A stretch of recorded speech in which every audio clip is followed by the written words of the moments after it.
So yeah, I'm going to be speaking a little bit this evening. I'll try not to cover myself up. So I'm going to be speaking a little bit this evening, and so I'll say a little bit in a moment. Maybe I'll introduce what I'm going to talk about first, and then I'll read what I'm going to read to start off with. So we're partway through this series that we're doing on the four myths. So the four myths being transcendence or self-development, self-surrender, self-discovery, and emergence. And this evening I'm going to be talking about surrender. So Satchidasa and Gauravavati in previous weeks have been talking about transcendence or self-development. And now you could say we're going to go beyond that and we're going to start talking about surrender, or I'm going to talk about surrender. So I'll say a little bit more about that in a moment, but I'd like to start off by reading you something. So maybe what I'd suggest for this is that you could just pause for a moment, and you could just settle your mind down, almost go back into like a semi-meditation. You know, we've just been meditating, so get into a kind of meditative state of mind, and I'm going to read you something.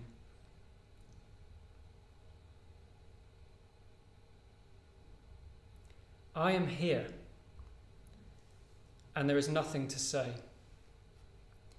If among you are those who wish to get somewhere, let them leave at any moment.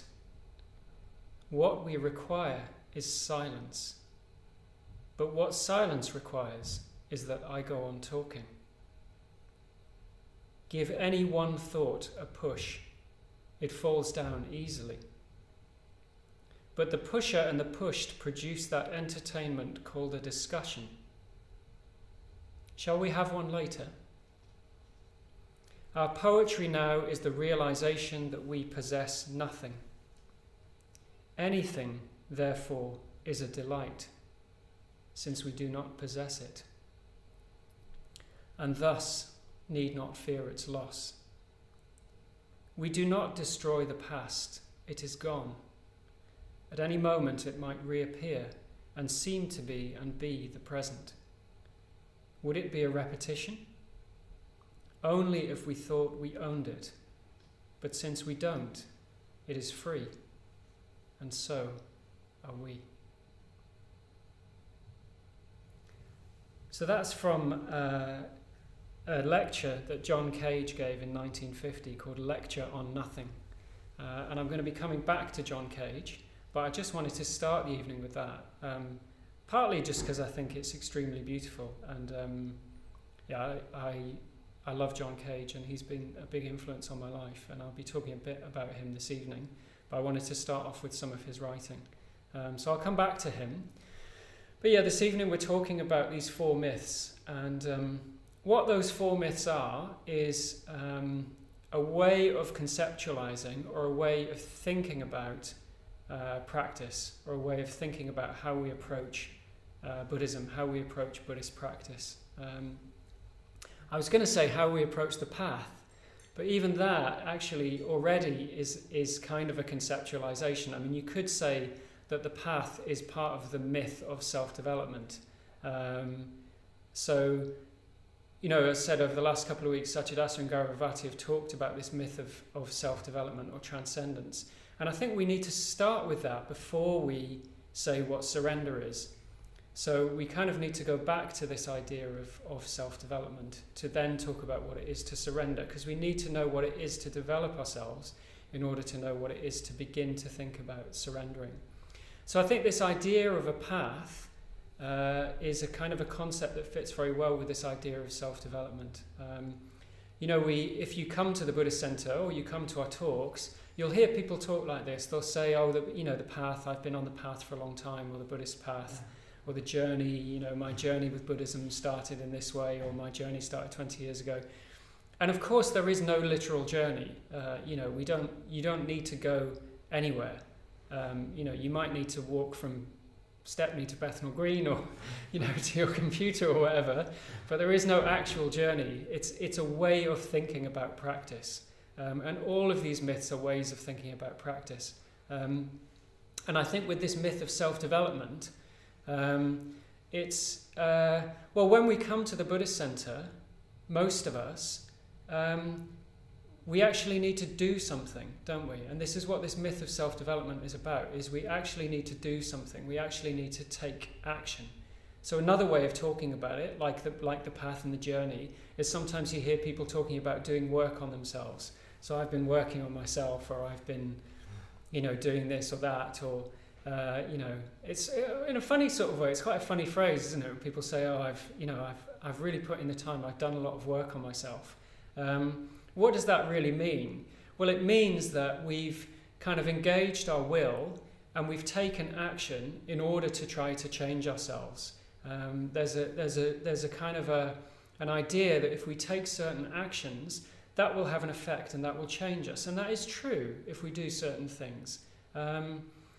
And what are those things that we do? Well, when we come to the Buddhist Center, or even throughout our whole life of practice, we meditate, don't we? So we meditate, we concentrate on our ethics, which means that we behave in certain ways. So we try to behave from a place of kindness, a place of generosity, a place of truthfulness, a place of contentment.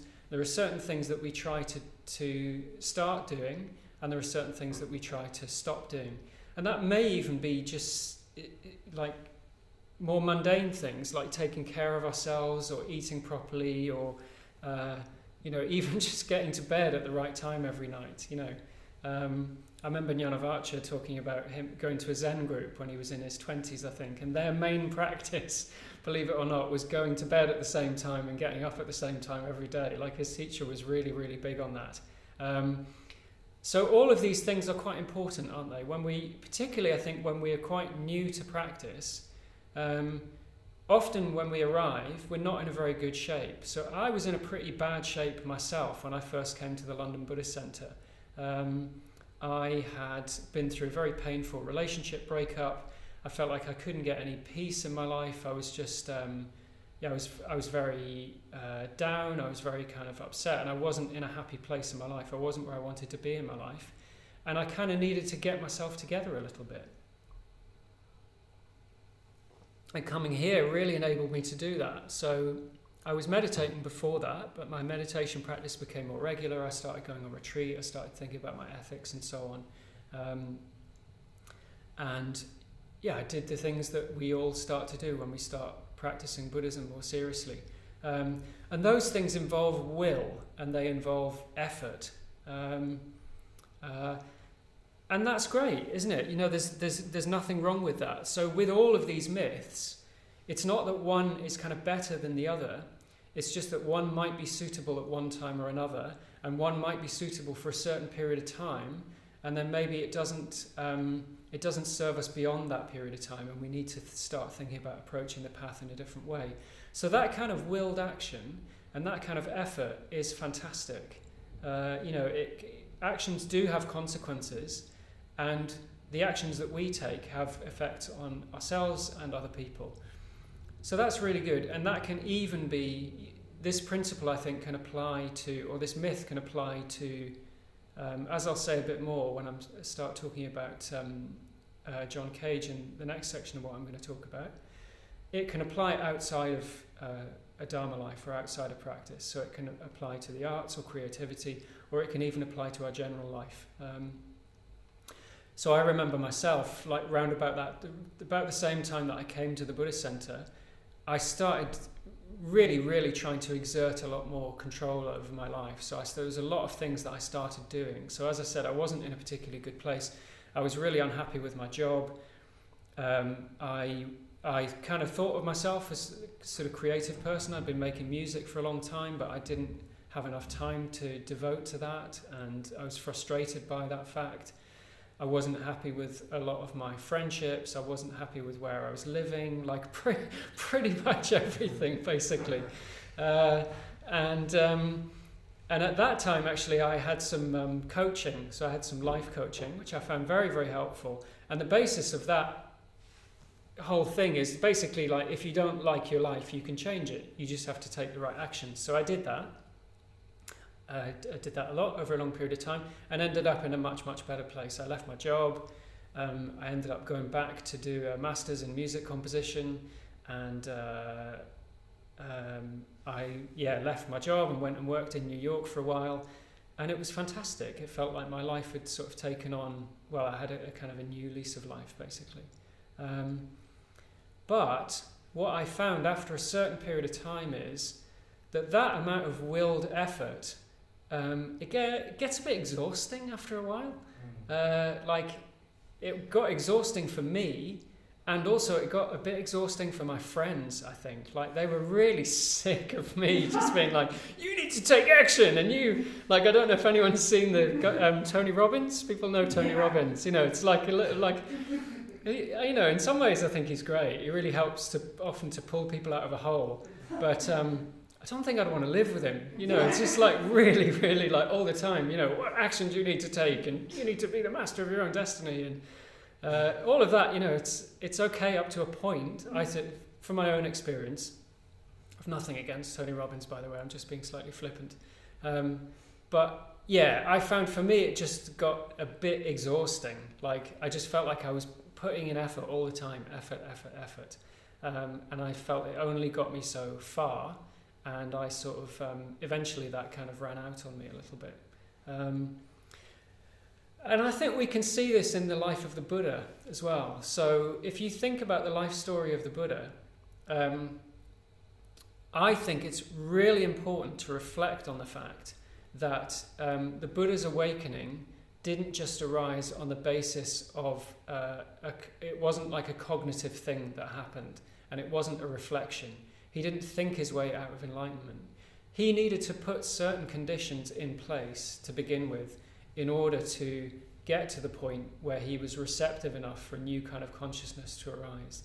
And the way that journey, or the way that path started, was that he took decisive action, didn't he? So he left the palace, he left his old life behind, he went and he learned to meditate, and then he went through this period of intense physical austerities and so on. And he made a lot of effort for years and years and years and years. And he needed to do that in order to eventually become the Buddha. But, again, as you can see in the life of the Buddha, at a certain point that ceased to serve him. So it didn't serve him well beyond a certain point. And we see this in the story of the Buddha, where he's been starving himself. He's been taking these very, very, very bold actions towards himself, and he nearly dies, doesn't he? You know, there's a point where he falls in this river and he nearly drowns, and he realizes that he's kind of getting nowhere. And I think that's the point. You could talk about it poetically, as that for the Buddha, that was the point where he moved from the point of self-development to the point of beginning to surrender. And if you remember from the life story of the Buddha, what he then did was he found a place to sit, and he sat down and he went into meditation, but he went into meditation with a different kind of attitude. So it was no longer this kind of willed pushing for something to arise, but it was a letting go, and it was a surrendering for something new to open up. So I think we see this very clearly in the life of the Buddha, and I think it's a very helpful parallel for this kind of concept or this way of thinking. Okay, so what I'd like to do now is just talk a little bit, and I'm going to use the life and work of somebody that I really admire to try and illustrate this point a little bit more. So last week, Jnanavacha did the first week of talking about surrender. And I really enjoyed the fact that he brought in Rilke, and he talked about Rilke's poetry. And I think that creativity and the arts and the life of creative people and people who dedicate themselves to that can be very, very helpful when examining these myths. So I'd like to talk a little bit about John Cage. So if any of you have seen any talks that I've given before, he comes up pretty regularly when I give talks, just because I think he's just an incredible human being. I think he's a remarkable example of what a human being can become. Somebody who's incredibly creative and free and had this wonderful quality of kind of play and joyfulness. And yeah, he's somebody that I really look up to. Obviously, he's been dead for a long time, but he's been a real influence on me. So I'll just say a little bit about Cage and kind of set up what I'm going to talk about. So he, in his early life, he immersed himself in all kinds of different arts before he committed to composing music, which was his main art form. He did also paint, and he did write, and he did various kind of multidisciplinary kind of art, but music composition was the art form that he dedicated his life to. But before he did that, he experimented and immersed himself in all different kinds of creative fields. So he immersed himself in architecture, painting, and poetry. And he mainly did that when he left the United States in 1930, when I think he would have been about 18. So he was at college, and he dropped out of college in 1930. And I just want to read you something that he said about dropping out of college. It actually doesn't even really relate to the talk, but I just think it's great. So he says, this was talking retrospectively about dropping out of college. He says, I was shocked at college to see 100 of my classmates all in the library reading copies of the same book. Instead of doing as they did, I went into the stacks and read the first book written by an author whose name began with Z. I received the highest grade in the class. That convinced me that the institution was not being run correctly, and I left. So I just really like that. I don't know why, but I just think that's very good. So he left college in 1930, and he went to Europe for a few years, and he immersed himself in architecture and painting and poetry and music. And then when he came back to the States, so he was from New York, but he went back to the west coast of the States in the 30s. And he really gave himself to, started to really give himself to music and music composition at this point. So the way I think of it is it's almost like he was beginning to serve an apprenticeship at this point. And I think this is interesting when we think about it in relation to these myths. So you could see this period in his life as a period of self-development. It was intensely creative for him, and very hard work as well. So he took action, and he tried to develop his own capacities, and he worked extremely hard to do that. So there was a period of time where he was working a full-time job because he had no money. So he was painting walls at YMCAs on the west coast of the States. And in order that he could practice music composition for 4 hours a day before he went to work at 8 o'clock, he would get up at 4 a.m. So he was only sleeping 4 hours a night. He would get up at 4 and he would compose for 4 hours every day, and then he would go to work and do a full day's work, which I think is amazing. And through doing that, he was able to develop a certain amount of skill and a certain amount of fluency as a composer. And then what he was able to do was find a teacher. And he didn't aim low. What he did was he wanted to apprentice himself to Arnold Schoenberg, who some of you may have heard of. So Schoenberg at the time was basically like probably the world's sort of most eminent composer or most well-respected composer at the time. And he approached Schoenberg and asked him if he could become his student. And Schoenberg charged quite a lot of money for his services, and Cage couldn't afford it at all. But he said to Cage, "Okay, look, I'll teach you, but you have to commit the rest of your life to composing. Like, I will only teach you if you dedicate the rest of your life to being a composer." And Cage said yes, which is incredible, isn't it? So he, at that stage, made a huge commitment, and he said that he would practice composition for the rest of his life. He did fulfill that promise. it's interesting. Years later, I'll say a little bit about what piece I'm referring to in a moment, but Cage made what he regarded as his most important piece of music in 1952, and he didn't die until, I think, the 90s, mid to late 90s, something like that. And people often said to him, well, if you made what you thought was your most important piece of music in the 50s, why did you carry on? And he said, because I promised my teacher. And I think that's so noble and so beautiful. I found that very, very moving when I heard that story. So he committed to the rest of his life to composing.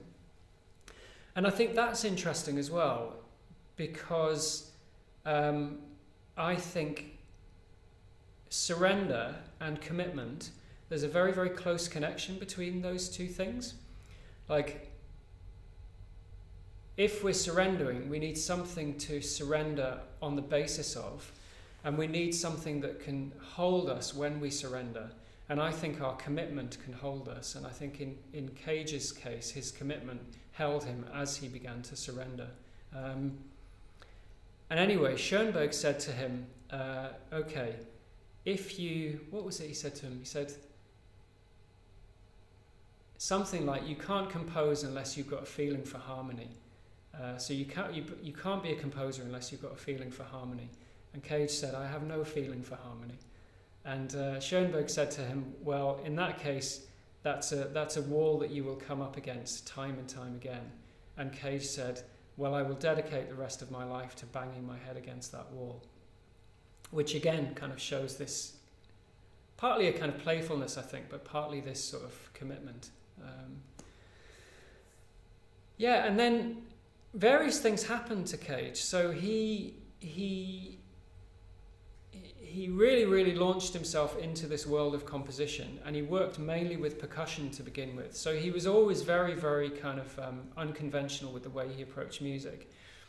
But he started off by making just percussion music, which was only percussion and nothing else. And he immersed himself in this world of composers and artists, and he met many, many sort of eminent artists like Robert Rauschenberg and Marcel Duchamp and many other people. He was friends with Peggy Guggenheim. And he also, during the 30s and 40s, had a very, very tumultuous personal life. So he was married, and his marriage was very, very challenging and very difficult. And he was also kind of wrestling with his own sexuality. So he felt he was gay, but it was unacceptable to be gay at that time. And people that he fell in love with. And then eventually he fell in love with his lifelong partner in the late 40s. And this just kind of tore his life asunder, really. So he fell in love with the choreographer Merce Cunningham. This does relate to the talk eventually, by the way, but I just kind of want to tell you a bit about Cage because I think he's wonderful. So he fell in love with Merce Cunningham, who he ended up was his lifelong partner. So Merce Cunningham, the choreographer. I was lucky enough just before Merce Cunningham died to see some work that he presented, and he came on stage himself. And yeah, so I saw him in the flesh just before he died, and he was a remarkable man. One of my favourite quotes about John Cage was somebody once asked him, how do you characterise your relationship with Merce Cunningham? And of course, both of them came from an era where it wasn't okay to talk about your sexuality. And Cage was so playful that this journalist said to him, like, how do you characterise your relationship with Merce Cunningham? And he said, well, I do the cooking and Merce does the dishes, which I thought was good. Anyway, so he had a very, very tumultuous personal life, a lot of difficulty, and he came to a crisis point. So he kind of came to this crisis point in about 1950. And it feels like when you read about his life, something was cracking apart then. Like there was an old way of doing things that was no longer serving him. Like he couldn't go forward on the basis that he had got to that point on. And I think this is very interesting in relation to this myth. So, going back to what I was talking about earlier, this myth of self-development, what we tend to do when we come to Buddhist practice is we bring the mind that we've had for our whole life, and that mind has served us in a certain kind of way, and it's got us to the point where we can begin to practice, and it takes us a little bit further than that. But that mind may not be the best mind to take forwards. If that... Obviously, you can't but take your mind forwards, but you know what I mean? It's a kind of poetic way of talking about our way of being, basically. We often bring this attitude, don't we? That was certainly my experience when I came to Buddhism, was I was somebody that really kind of, I wouldn't say believed, but my experience of life would be that if you put in the right kind of effort and you do the right things, you can make anything happen, basically. And I think Cage was very similar in his life up until about 1950, and he'd reached a crisis point. And this is often what happens with us as well, isn't it? We reach a crisis point, like we can't go on doing the things that we've always done in the way that we've always done them. Somehow, if we're going to go into the future, we need to open up to something more. We need to open up to something different. We need to let our mind or our consciousness become different. It's a little bit like, if you think about the way a snake sheds its skin. I think that's a really, really beautiful image or metaphor for that. It's like, if a snake doesn't shed its skin, what happens is it just gets tighter and tighter and tighter, and it eventually suffocates. And I think that's how it is with us as well, isn't it? Is we reach a point where we can't go on in the way that we've been going on, and often that's precipitated by a crisis. So Cage was going through this crisis in the late 40s, and then he met the Buddhist teacher D.T. Suzuki, so Daisetsu Suzuki, and he started attending his lectures. I say lectures because what Suzuki generally used to do was just walk into the room, like open up a book, read a little bit of something, walk to the window, stare out the window a little bit, come back, like look at everybody, maybe say something, maybe not. And Cage talks about this in his biographies. And when you read it, it's almost like he wasn't doing anything. But I think what Suzuki was doing was actually being himself and representing a different way of being. So Suzuki was this very, very, very realized, incredible Zen teacher. And what he was doing was actually just showing Cage that a different way of being was possible. And this had a profound effect on Cage, a really profound effect. He seemed to have some sort of awakening in Suzuki's presence. And then in 1951, Cage had this experience, well, two experiences actually, where one of them was that he entered what's called an anechoic chamber. So I don't know if you know what an anechoic chamber is, but it's a chamber where the acoustics are set up inside it so that it's completely soundproof. So if you speak, there's no reverberation at all, so the sound just dies. So it's a very, very, very strange experience. And Cage was in this anechoic chamber, and he expected to hear nothing. But what was really strange was that he didn't hear nothing. He actually heard the sound of his own nervous system and the sound of his own blood being pumped around his body. And this precipitated some sort of creative or artistic awakening for him. And at the same time, that same year, Robert Rauschenberg released this series of artworks called his White Paintings, which was, it was white paintings. It was just white canvases painted white. And they were like panels of 1, 2, 3, 4, and 7 paintings. And they were just completely white. And the idea was, could you have a work of art could you have a painting that had no content? Could you have a painting that was seemingly blank, but actually if the viewer engages with it in enough of a subtle way, you actually discover something beautiful? If you actually surrender to the idea that this is not what you thought, but that something else is there, then something else opens up and you discover something much more subtle and much more beautiful. I had a lovely experience yesterday because in my lounge at home, I've done a kind of a tribute to one of these white paintings. So I have two kind of tribute to Rauschenberg's white paintings on my walls at home, very big canvases that I've painted white. And yesterday I was sitting thinking about what to say, and I just looked up at one of these paintings, and you always notice something new about them. That's the interesting thing, even though they just painted white. And yesterday the sun was coming in and it was catching this white canvas, and there was this tiny little bit of dust that was kind of hanging, and it was just dancing, like just dancing for a few minutes like that. And it was just, it was a very, very, very beautiful experience. And I think this is what Rauschenberg was sort of hinting at, is that we think that something is blank, but there is no such thing as blankness. There's always something going on. But can we attune our mind? Can we attune our consciousness to that level of subtlety that we can see it or we can appreciate it? And Cage called these paintings mirrors of the air, and he called them airports for shadows and dust, which I also think is really lovely. And then in 1952, Cage produced what he then said, that he maintained for the rest of his life was his most important work, his most important piece of music, which was 4 minutes 33, which probably most of you will have heard of. So it's 4 minutes 33, and there are no notes in the score. So it's silence, basically. So if a musician plays that piece of music, they lift up the lid of the piano or whatever, or the orchestra sits there, and it's in 3 movements, and they just sit there in total silence.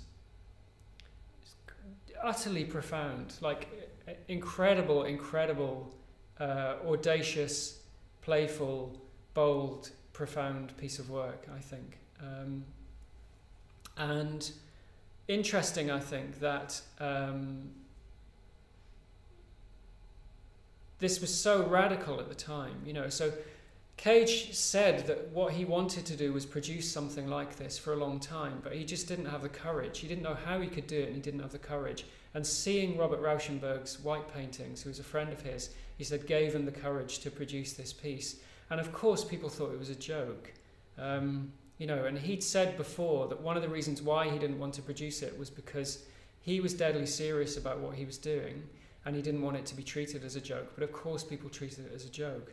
But subsequently, as I think the rest of the world has caught up to that composition, everybody's realised actually what an incredible statement and what an incredible piece of work that is. And now that's regarded as one of the most important, not just pieces of music, but works of art of the 20th century. So obviously in that piece of work, what we're doing is, in the same way as with Robert Rauschenberg's white paintings, we're surrendering our will. So we're letting go of what we think a piece of music needs to be. We're letting go of ideas about what a piece of art is, what a piece of music is. We're letting go, and in a sense we are surrendering. So we're creating space, we're creating receptivity, and we're letting go of that part of us that wants something, really, that wants to be entertained. It's interesting, isn't it, that at the time people said that they felt cheated by that work of art. They said, there's nothing there, we feel cheated. And yet, how can you feel cheated when all that's there is you, actually? So how you experience that work will be to do with the level of attention that you're prepared to pay to whatever is around you.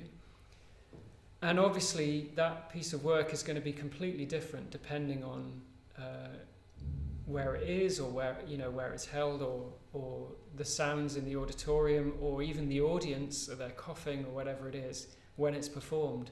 So it's like a meditation, that piece of music, I think. It's a meditation on the sounds around us, and letting go of wanting to do something or have something, and just opening up to whatever's there. Cage talked about his own music, and he said that the purpose of his music was to sober and quiet the mind, thus making it susceptible to divine influences. To sober and quiet the mind, thus making it susceptible to divine influences. And I think he really did that with this particular piece.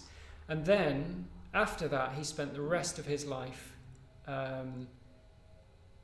composing in a completely different way. So he used chance operations for the rest of his life. So he composed mainly using the I Ching, which is like a system where you drop certain sticks, and the I Ching sort of gives you certain orders and things like that. So he used the I Ching, and he also used radios a lot with like chance operations for radio dials and so on, so you never knew quite what sound you were going to get. And all of these were exploring this idea of surrender, so surrendering our will, letting go, and letting go of ideas about music and what we think art is, which in turn can tell us about ourselves. So in turn that can tell us about our own lives and our expectations, and how tightly we hold on to our own expectations. Just as a footnote, I think it's kind of interesting that so the big passions in Cage's life, so there's two of them. So one was composition, music composition, and the other one was mycology, or collecting mushrooms. And I think that's great, because you've got these two contrasts there, haven't you? So it's almost like the contrast between the myth of self-development and the myth of self-surrender. So in his music compositions, he used chance operations. Like I said, different ways of composing that was completely taken his will out of it. And he said that contrasted beautifully with mycology, or mushroom collecting, because you cannot take chances with that. Like, it's completely the opposite. If you take a chance and you get it wrong, you die, basically. So you've got these two kind of things in his life. So one's very, very directed, and one's very, very precise and very careful. And the other one is complete surrender and complete letting go. And I thought that was kind of interesting. So I'm wondering what to say next. There's something I could say, and then maybe I won't. Yeah, okay, I won't say that. So these myths, you'll have heard, if you'd have tuned into the talks over the last few weeks, you'll have heard people talking about these myths having a front and a back. So the front side of the myth being kind of the helpful, the positive side, and the back of the myth being the kind of unhelpful side, or the kind of shadow side, or the kind of pitfall. And I just want to talk about a couple of things that I think are like the back of this myth, so the back of the myth of surrender. So the first one is that with this myth, one can think, or people can think, that all we need to do is surrender. That all you need to do is surrender, or all you need to do is let go.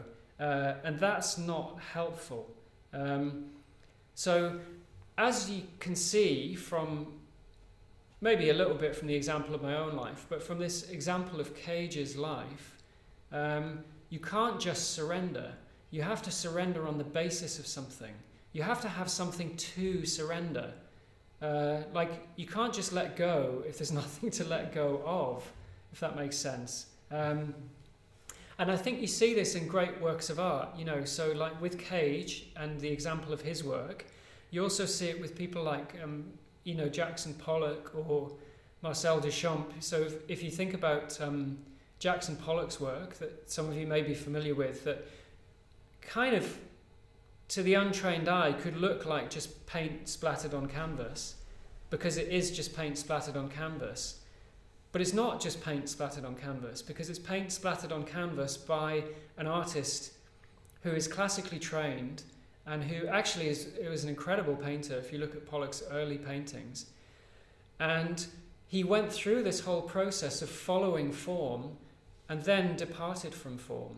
So he went through this process of development, and then he surrendered on the basis of that and just did something completely different, in the same way that Cage created 4 minutes 33. It's the same with someone like Marcel Duchamp, that just putting a urinal in a gallery and calling it a work of art. Like, he went through a whole process to get to that. Now, not getting into value judgments about what you think of that as a work of art or not. Somebody else couldn't just do that. Like, you couldn't just do what he did and it be kind of the same. It's like you have to come from a place of having a firm basis or having a foundation and then surrendering on the basis of that. So it's something we need. I think we need form to depart from form, and we need development to depart from or to surrender on the basis of that. We need to let go actually on the basis of something. And I was thinking about this because you get these sort of teachers sometimes, like sort of non-dual Vedanta teachers that say, well, just surrender. All you need to do is surrender. And that might be true, like where they are, but I don't think it's particularly helpful to say that to a beginner or somebody who doesn't have the experience that they have. So often what you get is a teacher saying, all you need to do is surrender, but actually they've been meditating for like 20 years or 30 years or something like that. They spent their whole life kind of doing a certain spiritual practice. And then they say, okay, well, you can surrender. But then they say to everybody, all you need to do is just surrender.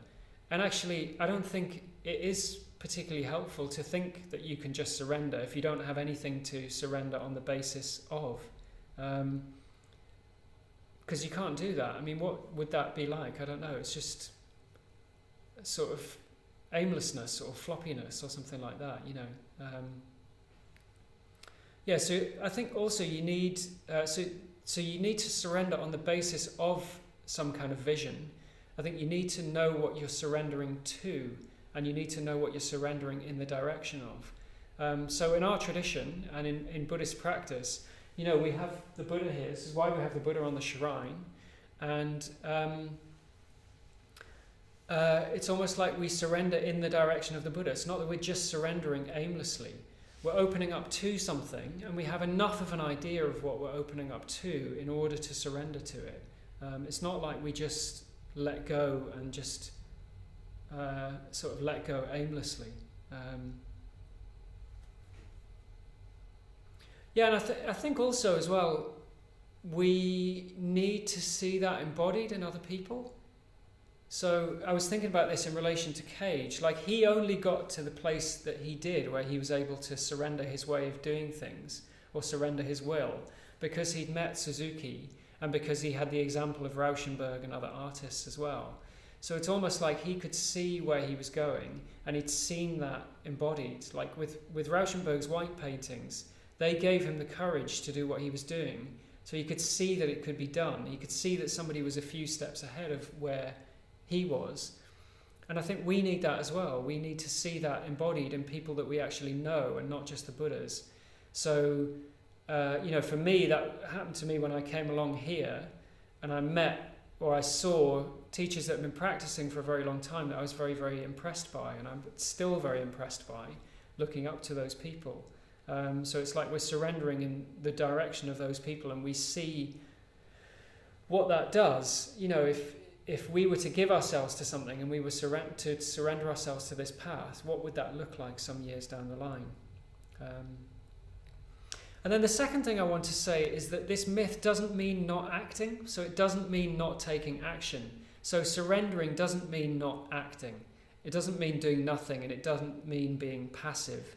I think it means acting, but it means acting in a different way. So it's almost like we act, but we act with an element of surrender. So with the example of Cage, for example, he spent the rest of his life being very, very prolific. He didn't just sit back and sort of surrender or just keep on making longer and longer silent pieces. He was very, very prolific in his work, but he was working in a different way. He was working with an element of surrender. So we work and we take action and we do things in the world, but we do that differently. We do that kind of loosely and we do that lightly.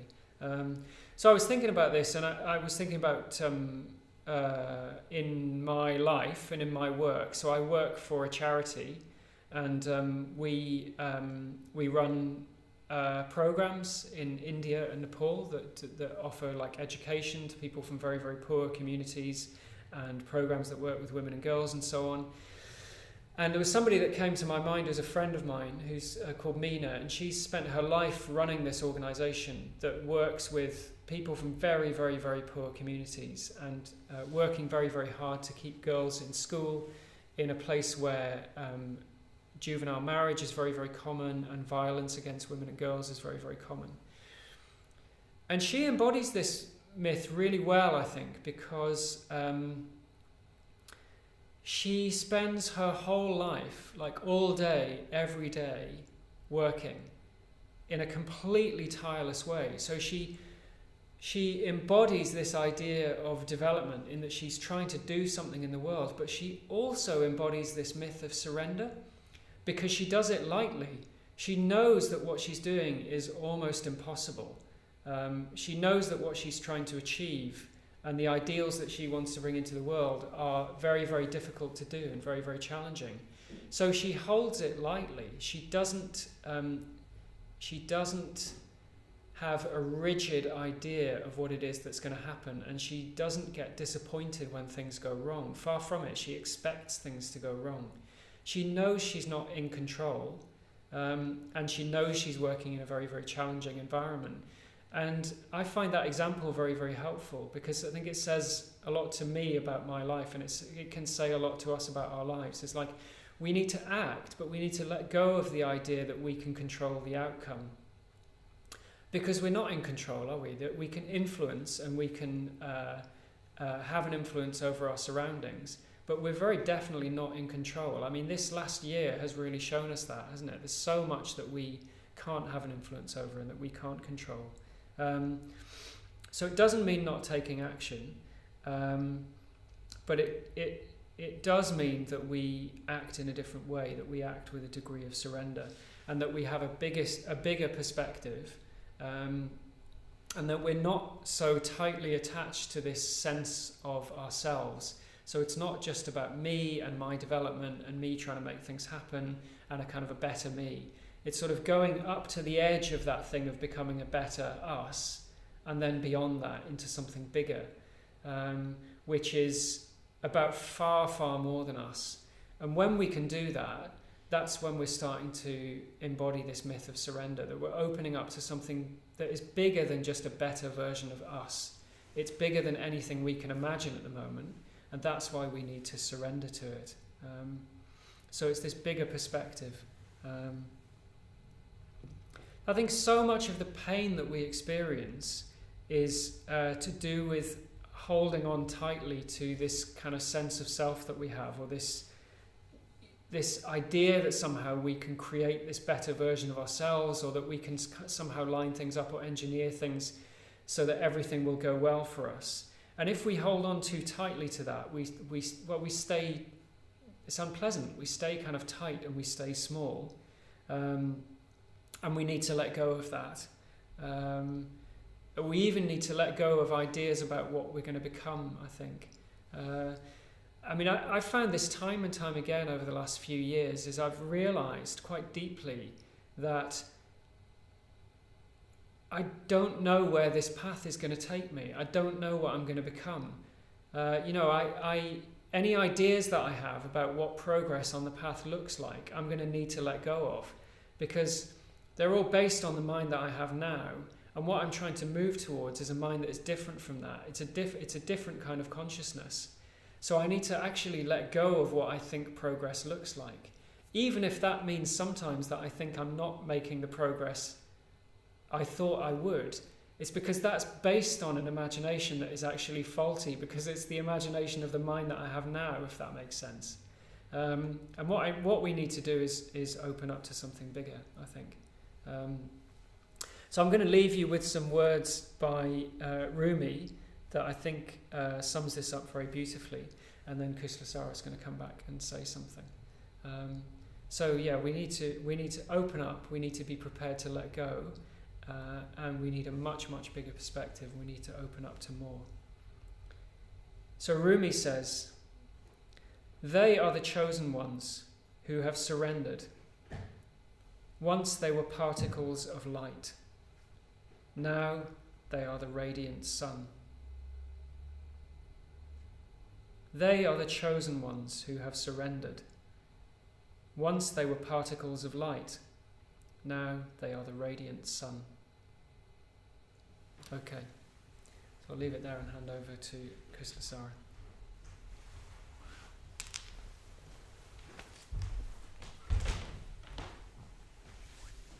Thank you very much, Akashamitra.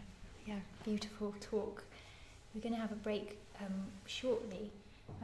Just want to say something. Actually, I've got something to say, and I'm just trying to tie it in with these qualities of expanding into something bigger that Akashamitra has really emphasised so beautifully. But what I want to say, actually, what I want to talk about is a Buddhist practice, so like a nuts and bolts Buddhist practice. And usually in this part of the evening, we talk about the practice of generosity, which is a fundamental Buddhist practice. And I'm going to talk about that. But what I want to say, and this is a practice that you might not know about. And it comes from Buddhist suttas, so it comes from the days of the life of the Buddha. And one of the things that the Buddha encourages his followers to do is to reflect on their own virtues. Which is certainly, if you're English, that's really not quite the thing to do. Some other of you watching might be a bit freer to do that. You might have some more wholesome conditioning. But reflecting on your virtues is not particularly easy for us.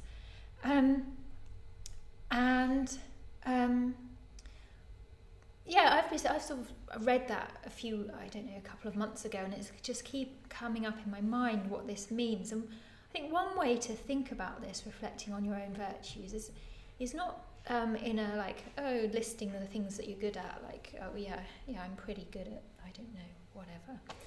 This, and I'm pretty good at that, and also no one really seems to notice that I'm really good at. So it's not that. What I think reflecting on your own virtues means is noticing what it's like to behave in expansive, connected, empathetic, ethical ways. So I think reflecting on one's own virtues is about noticing what it feels like to act according to the Buddhist precepts, for instance, and act with a sense of metta. So that's a practice that I want to introduce, reflecting on your own virtues, just noticing really, really thoroughly, really giving attention to what it's like to behave according to your values. That's basically what I'm talking about. Which then brings me back to this value of generosity. So what we're trying to do with this online teaching, with this online Buddhist Centre, is offer as much as we can of the flavour of the previous incarnation of the Buddhist Centre, which was manifest, corporeal, in this room with lots and lots of people. And one of the things that is that's really, really important for you watching is that you feel part of the Sangha, part of the Buddhist community. There are limited ways that you can do that. If you're in Tasmania or Massachusetts, you can't come and offer to change the water on the shrine. You're welcome to and get in touch if you do want to, but it's a bit far. But what we want you to do is feel that you are part of the Buddhist community, and London Buddhist Centre, a Triratna Buddhist movement, is based on this this virtue of generosity. So this is the point where we're asking you to help us to expand our online program, maintain the teaching, keep teaching the Dharma, keep connecting to people across the world. And so I'm asking for you to donate some money, whatever you can. And I'm mentioning that since we've gone online, we have been losing money. The footfall, the people walking through the door contributed a lot to the Buddhist Centre before lockdown. But what I want you to do when you donate money is really, really think about what that's like. So it's a bit too easy to just go click donate. It's very, very easy, and we don't feel connected to how we. I certainly do. Certainly, when some appeal, a charity appeal arrives in my inbox, I'm like, yeah, I agree.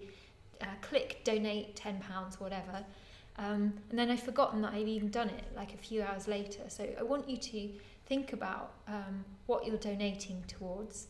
I want you to think about what it's like to give, so that you can have a sense in yourself of of partaking in our Sangha, and have a sense of what the virtue of generosity is like.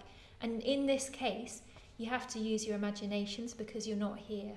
So in this case, you have to think, okay, well, I'm helping contribute to the running of the centre, the keeping the technology as good as possible so that we can live stream really clear Dharma talks. It might be that you just have to imaginatively think, okay, my money goes to this beautiful shrine and the fresh flowers that we have each week. So I'm asking you to donate, I'm asking you to imagine what you're donating towards, and I'm asking you to just notice what the quality of generosity feels like.